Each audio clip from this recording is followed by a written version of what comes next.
The Live 5 or 6 Skyview Network, sponsored by Terry Lambert Hyundai.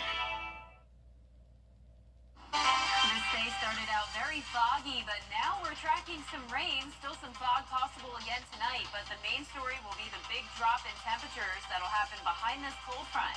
I'll have all the details coming up. Right now on News Channel 6 at 4, where things stand on a bill that brings the lock and dam one step closer to being repaired. Plus, what a new survey says about just how much more Georgia residents are paying for electricity than customers in other states. And a pre-filed bill that will help libraries get more funding. We'll explain what the bill entails as your News at 4 starts now. Live from Television Park, this is WJBF News Channel 6 at 4.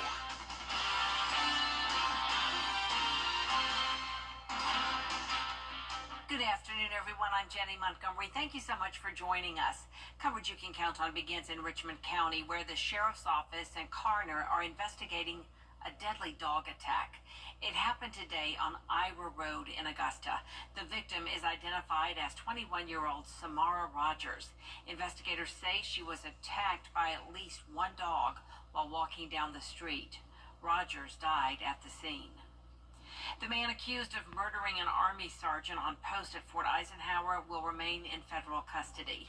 The Department of Justice making the decision to deny bond at today's hearing. Natravian Landry is accused of killing Andre Stewart Jr. Stewart was active duty, working as a human resource specialist on post. The lock and dam is now one step closer to getting repairs. Last week, the House passed a bill known as the Water Resources Development Act of 2024. The decision comes after years of battles between the Army Corps of Engineers and the cities of Augusta and North Augusta over the structure. The Corps wanted to tear down the structure, but those opposed thought that would lower the water level.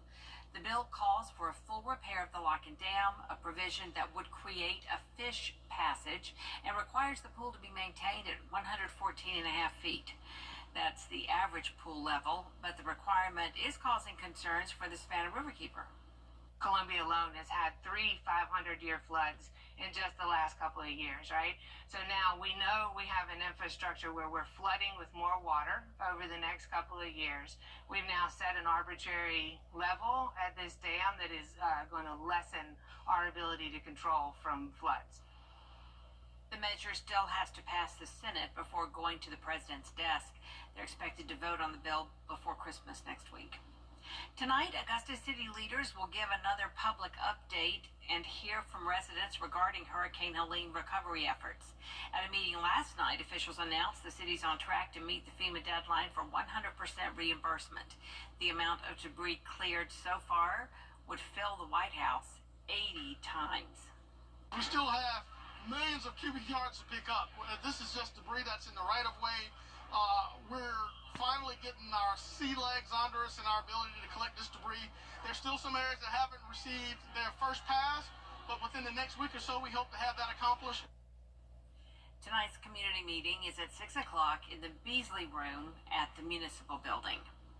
Columbia County Commissioners are not moving forward with their consolidation and incorporation plan. That decision was made at last night's meeting. In a statement released yesterday, Chairman Doug Duncan said it is important for us to understand the facts, to provide transparency of those facts to the public, and receive public input on both sides of the issue. He goes on to say that the initiative would ultimately need to be voted on by the public. Turning now to our weather and our chief meteorologist, Jenna Petracci.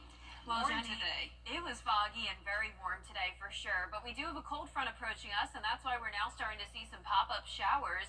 Definitely not a washout tonight. It will be very isolated to scattered activity. Maybe